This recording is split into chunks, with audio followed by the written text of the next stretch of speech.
tersebut diantaranya adalah tajdidut tauhid. Selalu kita memperbaharui dan meningkatkan kualitas tauhid kita. Pergaulan dari apa yang dilihat, apa yang didengar, berkumpul kita dengan banyak orang, membuat pudar tauhid iman. Maka dua surat yang bisa mengembalikan lagi kualitas tauhid dan iman, membuat hati kita terarah kembali menuju Allah Subhanahu wa taala, yaitu surat Al-Kafirun dan surat Al-Ikhlas. Makna yang terkandung di dalamnya adalah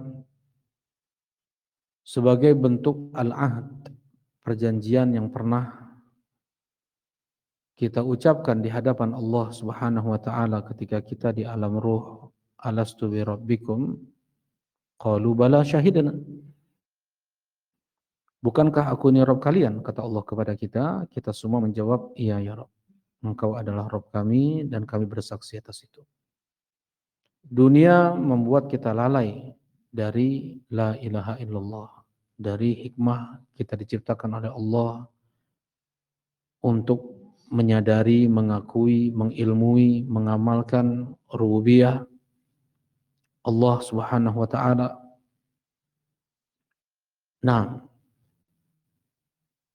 maka tentulah tidak pantas ketika seseorang tidak dia mengilmui, memahami apa yang dia baca. Dan dua surat ini sangatlah dahsyat. Al-Kafirun dan Qul huwallahu ahad. Dua surat Al-Ikhlas sebagai bentuk mentajdid, ya, memperbaharui kembali keimanan yang sudah mulai sedikit pudar atau mungkin sudah hampir pudar betul. Nah, maka dikembalikan lagi iman kita, kekuatan tauhid kita dengan dua surat Al-Ikhlas ini. Baik. Yang kita bahas adalah surat Al-Ikhlas, yaitu Qul huwallahu ahad. Sekalipun surat Al-Kafirun dinamakan surat Al-Ikhlas juga. Nah, pada hari kemarin kita sudah membahas tentang ahadiyahnya Allah dalam rububiyah. Sekarang kita bahas ahadiyahnya Allah dalam al-uluhiyah. Nah, dalam al-uluhiyah dikatakan tauhid al-uluhiyah atau tauhid al-ibadah. Ini sama. Tauhidul uluhiyah atau tauhid al-ibadah. Mereka para ulama mengistilahkan dengan dua nama tauhid ini. Ya, apa bedanya? Yes. Nah, baik. Kalau dikata tauhidul uluhiyah dilihat dari sisi Allahnya yang diibadahi, yang disembah. Sedangkan tauhidul ibadah dilihat dari sisi makhluk yang menyembah, yang beribadah, yang menghamba. Dan dua nama tauhid ini sama, yaitu ifradullah bil ibadah, menunggalkan Allah dalam hal ibadah. Menunggalkan Allah dalam hal ibadah. Baik. Ini tauhid al-uluhiyah. Jadi dilihatnya dari sisi makhluk. Ya. Kalau al-uluhiyah dilihat dari sisi Allah, maksudnya tetap Allah itu sebagai yang disembah dan yang menyembah adalah makhluk. Nah, jadi terkait tauhidul uluhiyah itu pada makhluk. Berbeda dengan tauhidul rububiyah dan al-asma wa sifat, itu mutlak semuanya kembalinya ke Allah. Sedangkan tauhid al-uluhiyah itu kembalinya kepada makhluk. Mereka yang beribadah, yang menyembah. Nah, tauhidul uluhiyah adalah al-aslul asil, adalah inti dari dakwah para rasul, dakwah para nabi. Walaqad ba'atsna fi kulli ummatin rasulan an ya'budullaha wajtanibut taghut. Dan kami telah utus kepada setiap umat seorang rasul yang tugas mereka menyerukan, mendakwakan, sembahlah oleh kalian hanya Allah dan jauhilah sesembahan-sesembahan selain Allah. Rasulullah sallallahu alaihi wasallam bersabda, "Nahnu ma'syarul anbiya dinuna wahid." Kami para nabi, agama kami sama, tauhid. Nah, seseorang yang mentauhidkan Allah Subhanahu wa taala dalam hal ibadahnya sudah pasti dia menunggalkan Allah pula dalam rububiyah dan al-asma wa sifat. Sudah pasti. Ketika hanya Allah yang dia sembah, dia meyakini nggak ada yang memberi rezeki kecuali hanya Allah, yang mengatur alam semesta atau mencipta alam semesta kecuali hanya Allah. Dan dia meyakini Allah itu tidak seperti makhluk, ya. Berbeda dengan mereka yang hanya mentauhidkan Allah secara rububiyah, belum tentu mereka mentauhidkan Allah secara uluhiyah. Contohnya adalah orang-orang kafir Quraisy. Kebanyakan mereka, tidak seluruh mereka, kebanyakan mereka mentauhidkan Allah dalam hal rububiyah, mengakui Allah satu-satunya pencipta, pengatur, penguasa, tapi mereka tidak menjadikan Allah satu-satunya yang diibadahi, disembah. Dengan ini mereka masih tergolong musyrik, tidak dikatakan muslim, yang baru meyakini Allah satu-satunya yang diibadah, yang meyakini Allah satu-satunya pencipta. Dan banyak sekali, wala in sa'altahum man khalaqas samawati wal arda la yaquluna Allah. Andai kan kau tanyakan kepada mereka siapa yang menciptakan langit-langit dan bumi, mereka akan menjawab Allah. Qul may yarzuqukum minas sama'i wal ard amman yamliku sam'a wal absar wa may yukhrijul hayya minal mayyit wa may yukhrijul mayyita minal hayy wa may yudabbirul amr fasayaquluna Allah. Katakan kepada mereka, ya Muhammad, siapa yang memberi kalian rezeki dari langit dan dari bumi?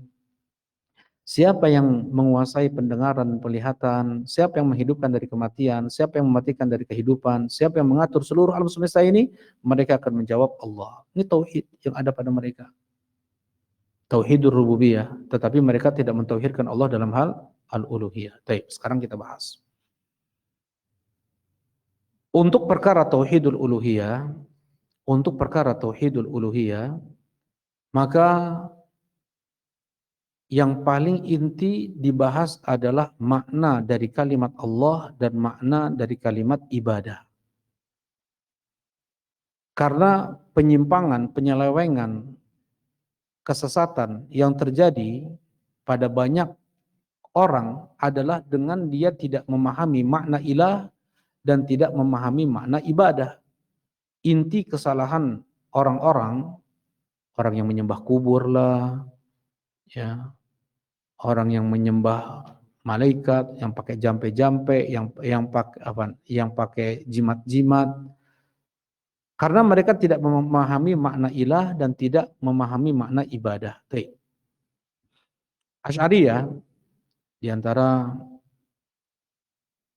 ya yang terbesar sekarang ini, mereka memahami dari kalimat la ilaha illallah adalah la qadira ala ikhtira' illallah. La qadira ala ikhtira' illallah. Tidak ada yang bisa untuk mencipta kecuali hanya Allah. Itu yang dipahami dari kalimat ilah oleh orang-orang Asy'ariyah. Kembalinya ke tauhid apa di sini? Rububiyah.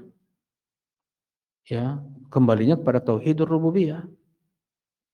Selama seseorang dia tidak meyakini ada yang mencipta selain Allah, aman-aman aja. Mau doa ke Syekh Abdul Qadir Jailani, mau doa ke Nabi Muhammad. Bahkan Al-Khumaini, ya, Syi'i dalam kitabnya Kashful Asrar, dia mengatakan itu tadi yang sama yang Anda sampaikan tadi. Selama seseorang dia tidak meyakini ada pencipta selain Allah, maka tidak mengapa dia berdoa kepada Ali, kepada Husain, ya Ali al-madad al-madad, ya Husain al-madad al-madad, wahai Ali, pertolonganmu, pertolonganmu. Ya, berikan pertolonganmu wahai Ali, wahai Husain, seperti itu.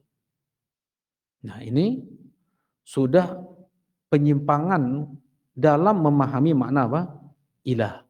Dan sudah disampaikan ya pada kemarin ya, bahwasanya makna ilah adalah al-ma'bud, diambil dari kalimat, anak kemarin bilang alaha ya.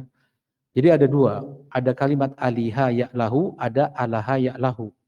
Kalau aliha ya'lahu maknanya adalah abada ya'budu. Anak bilang kemarin alaha ya'lahu, yang abada ya'budu. Yang benar adalah aliha ya'lahu. Sedangkan alaha ya'lahu artinya adalah tahayyara. Ya. Ilah artinya al-mutahayyar, yaitu orang yang bingung. Apa namanya? Tahayyara itu artinya bingung. Kalau ilah dari kalimat alaha artinya yang tidak bisa ditempuh oleh akal manusia. Bagaimana sifat hakikat Allah Subhanahu wa taala. Ya, sedangkan ilah dari la ilaha maknanya diambil dari kalimat aliha ya'lahu yang maknanya adalah abada ya'budu ilahan, dan ilah maknanya adalah maf'ul, ma'luh. Ya, fi'al maknanya adalah maf'ul, kitab maknanya adalah maktub, firash maknanya adalah mafrush, ilah maknanya adalah ma'bud. Ya. Jadi la ilaha artinya apa? Tidak ada yang diibadahi. Yang beribadah siapa di sini? Yang beribadah, Allah beribadah? Enggak ada Allah beribadah. Yang beribadah adalah apa? Makhluk. Ya, la ilaha, tidak ada yang diibadahi dengan hak kecuali hanya Allah. Nah, ini maknanya. Nah, jadi untuk memahami ilah saja, kalimat ilah saja, ini diantara sebab utama banyak penyimpangan, penyelewengan yang terjadi kemudian. Ya, tidak sedikit di musola-musola anak-anak kaum muslimin. Ya, Anda sendiri lihat ya di papan tulis masjid itu, la ilaha illallah, tulisannya bawahnya apa? La khaliqa illallah, la raziqa illallah. Ya, la malika illallah. Apa makna la ilaha illallah? Tidak ada pencipta kecuali hanya Allah. Tidak ada pemberi rezeki kecuali hanya Allah. Tidak ada yang menguasai alam semesta kecuali hanya Allah. Itu kata mereka. Dan itu tertulis besar-besar. Dan ini adalah akidah Asy'ariyah. Ya, la qadiru ala ikhtira' illallah, kata mereka seperti itu. Tidak ada yang bisa mencipta kecuali hanya Allah. Kalau kayak gitu enggak ada bedanya dengan orang-orang musyrikin Quraisy. Ya. Mereka mengakui Allah satu-satunya pencipta, mereka mengakui Allah satu-satunya pemberi rizki, tapi karena mereka melakukan ibadah ritual kepada selain Allah, maka mereka divonis musyrik oleh Allah dan Rasulnya. Sekarang, kita yang pertama sudah kita pahami makna ilah. Sekarang makna ibadah pun ini menjadi juga sebab kedua terjadinya banyak penyimpangan, banyak penyelewengan. Banyak orang tidak memahami makna ibadah. Ya. Mereka mengatakan, masa cuma doa ke kuburan dibilang ibadah? Mereka tidak meyakini bahwasanya atau tidak memahami bahwasanya berdoa kepada selain Allah itu adalah ibadah. Pegang jimat masa ibadah. Datang ke dukun masa ada ibadahnya di sana. Ya, jelas ini? Nah, karena sebab ketidaktahuan tentang makna ibadah, maka terjadilah penyimpangan-penyimpangan dalam tauhid. Tadi tidak memahami makna ilah yang satu, yang kedua tidak memahami makna apa tadi? ibadah. Jelas ini ya? Tidak memahami makna ilah tadi, banyak jadinya, parah. Ya, la khaliqa illallah. Tidak memahami makna ibadah. Kata mereka, ini kan cuma tradisi saya menyembelih kurban di bulan Muharram ke laut. Masa yang seperti itu dikatakan ibadah? Ini syukur alam, apa istilahnya? Syukur alam. Ya, mensyukuri untuk alam. Kami nyembelih ayam lah, nyembelih kambing, nyembelih sapi, kerbau, untuk laut, untuk gunung, untuk sungai, ya. Nah, nggak ada unsur ibadah, mana unsur ibadahnya? Nah, disinilah apa namanya penyimpangan terjadi. Ya, ibadah adalah ya, pertama ya, ibadah tuh kakinya dua nih. Yang pertama adalah kamal al-dhul. Ibadah artinya adalah kamal al-dhul, yaitu kesempurnaan dalam perendahan penghinaan diri. Ya, kesempurnaan dalam penghinaan dan perendahan diri. Jalan, kita kalau di hutan kan ada jalan setapak ya. Ada jalan setapak. Nah, kalau di kebun juga kan ada jalan yang dilalui, ada yang tanah-tanah yang tidak dilalui. Nah, tanah yang sudah sering diinjak, yang sudah padat, dia namanya at-thariq al-mu'abbad. At-thariq al-mu'abbad, jalan yang di mu'abbad, yang direndahkan, yang dihinakan. Ya kayak ini namanya mu'abbad nih, thariq mu'abbad nih. Ya, jalan-jalan yang kita sering pakai untuk motor, untuk jalan kaki, atau misalnya ya ini udah jelas ya. Mungkin yang di kebun-kebun tuh, atau yang di hutan-hutan. Kan kita kan para petani atau para pendaki mereka selalu mengikuti jalur itu kan, terus diinjak jalan tersebut sehingga tidak tumbuh rerumputan. Nah, ini namanya at-thariq al-mu'abbad, secara bahasa dalam bahasa Arab. Jalan yang dihinakan namanya. Karena sering diinjak jalan. Nah, ibadah di sana harus ada unsur kamal az-zul. Kesempurnaan perendahan penghinaan diri kepada Allah Subhanahu wa taala. Yang pertama. Yang kedua adalah kamalul mahabbah. Ya, wud, kalau enggak mahabbah yaitu wud, yaitu kesempurnaan cinta. Kesempurnaan cinta dan harap. Ya. Selain kita merendahkan diri kita, menghinakan diri kita, kita ada harapan, ada cinta kita. Ketika seseorang dia takut oleh raja, sampai dia melakukan apa yang diperintahkan oleh raja, dia hanya menghinakan diri dia saja, tidak ada cinta dia kepada raja tersebut. Ketakutan di sini tidak masuk dalam hal ibadah. Jelas ini insyaallah. Ketika ketakutan, perendahan diri disertai dengan kecintaan, maka di situ adalah ibadah. Nah, kita cinta sama anak kita, sama istri kita beliin ini, beliin itu, kita apa yang diminta oleh anak kita kasih. Berdasarkan cinta, tidak ada apa di sana? Kerendahan diri, maka itu bukan ibadah. Jelas ini? Nah, ketika suatu perbuatan dipadukan antara kerendahan diri dan kecintaan, maka itu adalah ibadah. Jelas ini insyaallah? Kita rendahkan diri kita di hadapan Allah, dan puncak kerendahan diri adalah dengan kita menempelkan 7 tulang. 7 tulang ya ke tanah. Itu bentuk perendahan diri yang paling rendah, yang paling hina dilakukan oleh manusia untuk siapapun. Nah, kita hanya berikan itu untuk Allah Subhanahu wa taala dengan penuh kecintaan, kemuliaan, pengagungan, ya, harapan, dengan kita berdoa, meminta, merengek. Selain merendahkan diri, kita berharap. Kita mengagungkan Allah, kita mencintai Allah. Ya, dengan lapang hati kita untuk meletakkan dahi kita, hidung kita ke tanah untuk Allah Subhanahu wa taala. Bukan dengan keterpaksaan. Ya. Nah, Nah ini ibadah. Ini kaki yang pertama.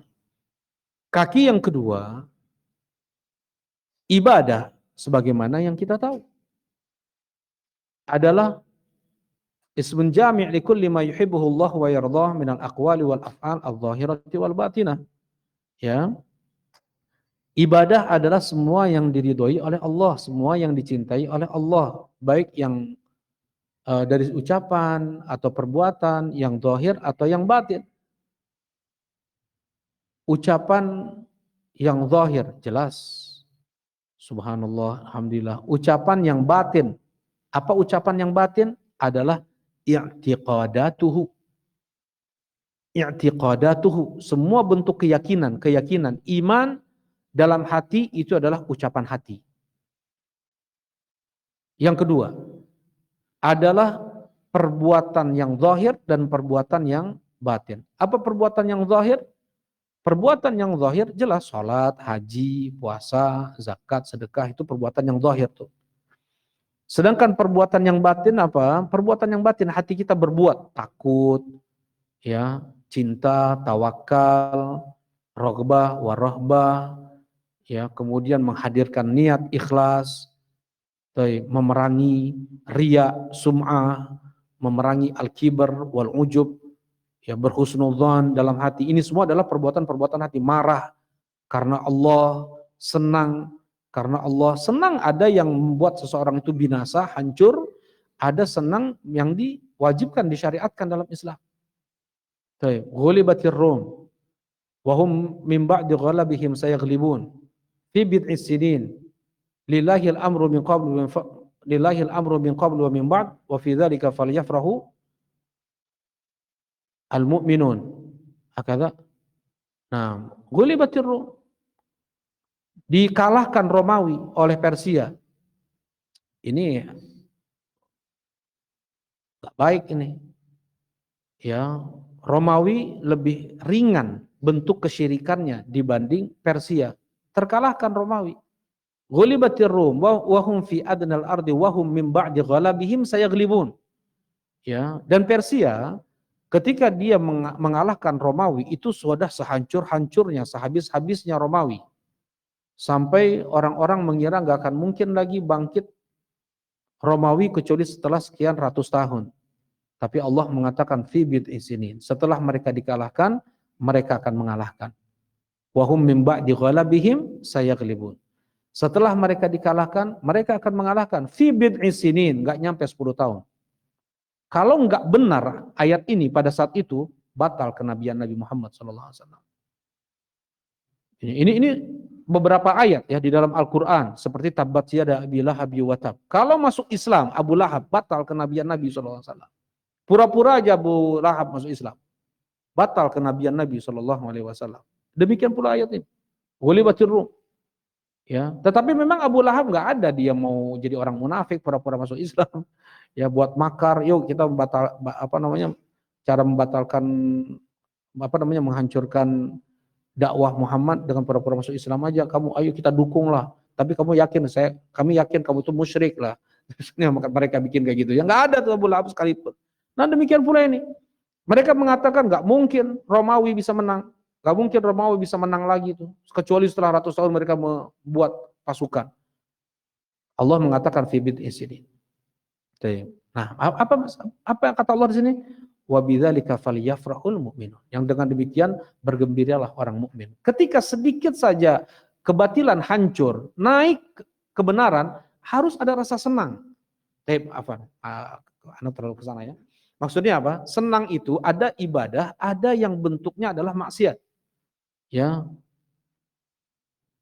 Sebagaimana ucapan orang-orang kepada Qarun, la tafrah innallaha la yuhibbul farihin. Jangan kau senang wahai Qarun, sesungguhnya Allah membenci orang yang senang itu. Jadi hati itu perbuatan hati diantaranya adalah senang.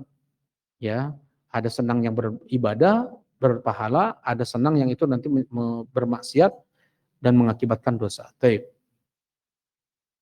Kemudian yang itu bentuknya perbuatan sudah jelas. Nah ini, jadi apa? Semua yang dicintai oleh Allah, semua yang diridhoi oleh Allah, baik itu ucapan atau perbuatan yang zahir atau yang batin. Ya. Bagaimana suatu perbuatan dan ucapan tersebut dicintai oleh Allah? Ada jelas sebagian ucapan perbuatan katakan oleh Allah, Allah mencintai ini, Allah mencintai ini, Allah mencintai perbuatan ini, Allah mencintai ucapan ini. Ya, seperti misalnya kalimatani khafifatani 'ala lisan, thaqilatani fil mizan. Ya, habibatani ilar rahman, habibatani ilar rahman, sangat dicintai oleh Ar-Rahman. Subhanallah wa bihamdi, subhanallahil azim. Innallaha yuhibbut tawwabin wa yuhibbal mutatahhirin. Nah, berarti tadi kalimat subhanallah wa bihamdi, subhanallahil azim dicintai oleh Allah, itu adalah ibadah tuh. Mengucapkan itu adalah apa? Ibadah, karena itu dicintai oleh Allah Subhanahu wa taala. Kemudian innallaha yuhibbut tawwabin wa yuhibbut mutatahhirin. Allah mencintai orang yang banyak bertobat kepadanya. Allah mencintai orang yang suka bersuci. Berarti perbuatan tobat kita, bersuci kita itu adalah ibadah.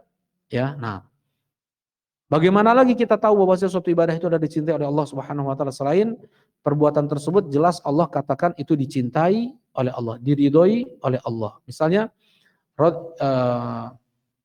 dzaqa ta'mal iman man radiya billahi rabba bil islami dinan wa Muhammad sallallahu alaihi wasallam. Ini kalimat ridho, kalimat cinta itu jelas. Ya.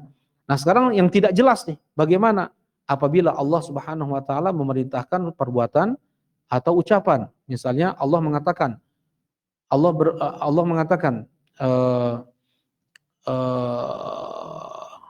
aqimus shalah wa atuz zakah. Tegakkanlah oleh kalian salat dan tunaikanlah zakat.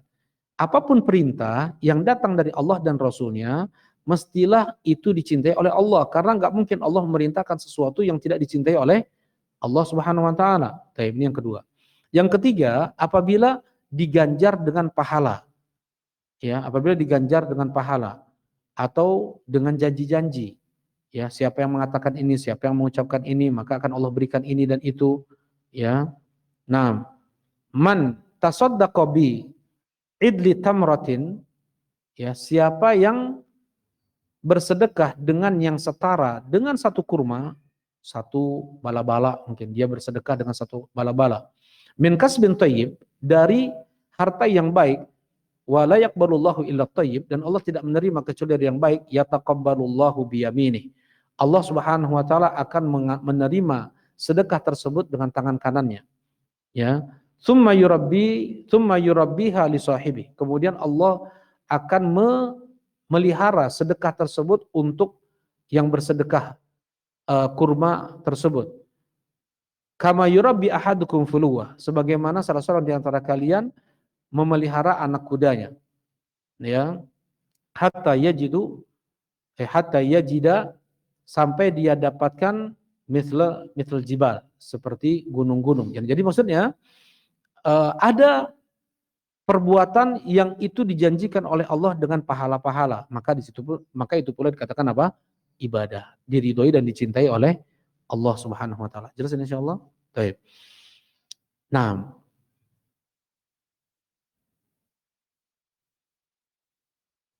ini adalah ini baru kalimat ilah, dan ini ada kalimat ilah dan ibadah, ya. Baik. Nah, sekarang tauhidul uluhiyah adalah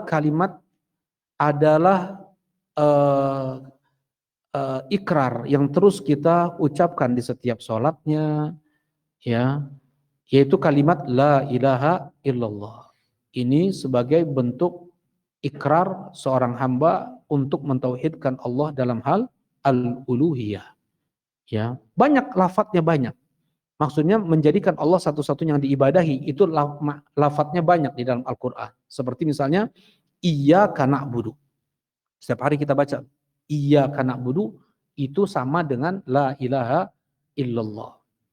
Hanya kepada Engkaulah kami beribadah, itu sama dengan la ilaha illallah. Allah Subhanahu wa taala berfirman, wa qada rabbuka alla ta'budu illa iyyah. Ya. Wa qada rabbuka alla ta'budu illa iyyah. Dan Allah menetapkan jangan kalian beribadah kecuali hanya kepadanya. Nah, ini adalah makna la ilaha illallah. Ya, baik. Dan juga dengan lafaz-lafaz yang lain tadi, walaqad ba'atsna fi kulli ummatin rasulan an i'budullaha wajtanibu at-taghut. Sembahlah oleh kalian hanya Allah dan jauhilah taghut-taghut, yaitu sembahan-sembahan selain Allah Subhanahu wa taala. Ini makna dari la ilaha illallah. Dengan beberapa lafaz Allah Subhanahu wa taala sebutkan di dalam Al-Qur'an. Ya, tetapi untuk seseorang dia masuk Islam hanya dengan dia mengucapkan la ilaha illallah. Tidak ada yang berhak untuk diibadahi dengan hak kecuali hanya Allah. Mana dalilnya? Allah berfirman di surat Luqman, di surat Al-Hajj, "Dzalika bi annallaha huwal haqq wa anna ma yad'una min dunihi huwal batil."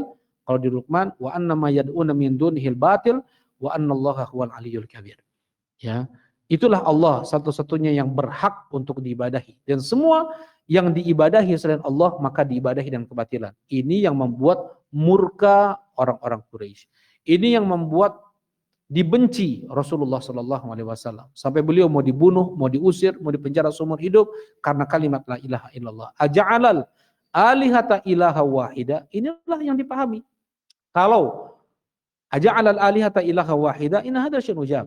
Jadi orang-orang musyrikin Quraisy ketika mereka mendengar Rasulullah mengatakan qulu la ilaha illallah tuflihu, ucapkanlah oleh kalian la ilaha illallah kalian beruntung, mereka pahami, oh berarti Muhammad mengajak kita untuk meninggalkan sesembahan-sesembahan yang sudah dilakukan ratusan tahun oleh karuhun kita, dari itu pohon keramat Uzza, batu keramat Mana, kuburan keramat Lat, ya, belum lagi Hubal, patung yang ada di dalam Ka'bah, 360 berhala yang ada di sekeliling Ka'bah, ada Nailah, ada beberapa berhala-berhala di dalam atau di sekeliling Ka'bah. Kita harus tinggalkan itu semua dan kita hanya boleh berdoa hanya untuk Allah. Ujab. Inna hadza la syai'un ujab. Aneh yang dibawa oleh Muhammad ini. Kalau misalnya yang dipahami dari kalimat ilah, la qadiru ala ikhtira' illallah. Enggak ada la khaliqa illallah, la raziqa illallah. Wahai Quraisy, tidak ada yang mencipta alam semesta ini kecuali hanya Allah. Imanilah oleh kalian, maka kalian akan beruntung. Tidak ada yang beri rezeki kecuali hanya Allah. Imanilah oleh kalian itu, maka kalian beruntung. Mereka akan mengucapkannya enggak? Mereka akan mengucapkannya dengan sepenuh hati. Kami akan mengucapkan la ilaha illallah. Kalau itu yang mereka pahami, tapi itu tidak mereka pahami. Ya, yang mereka pahami dari kalimat la ilaha illallah adalah menjadikan Allah satu-satunya yang diibadahi, disembah. Itu yang mereka enggak mau. Maka masa kami harus meninggalkan apa yang sudah dilakukan oleh abauna wa ajdaduna, ya, oleh bapak-bapak kami, oleh karuhun-karuhun kami? Enggak bisa. Ya. Nah, inna hadza la syai'un ujab. Nah, inilah makna la ilaha illallah, inilah tauhid al-uluhiyah. Ya, insyaallah kita lanjutkan besok dengan tauhidul asma was sifat. Alhamdulillah wa sallallahu ala rasulillah. Assalamualaikum warahmatullahi wabarakatuh.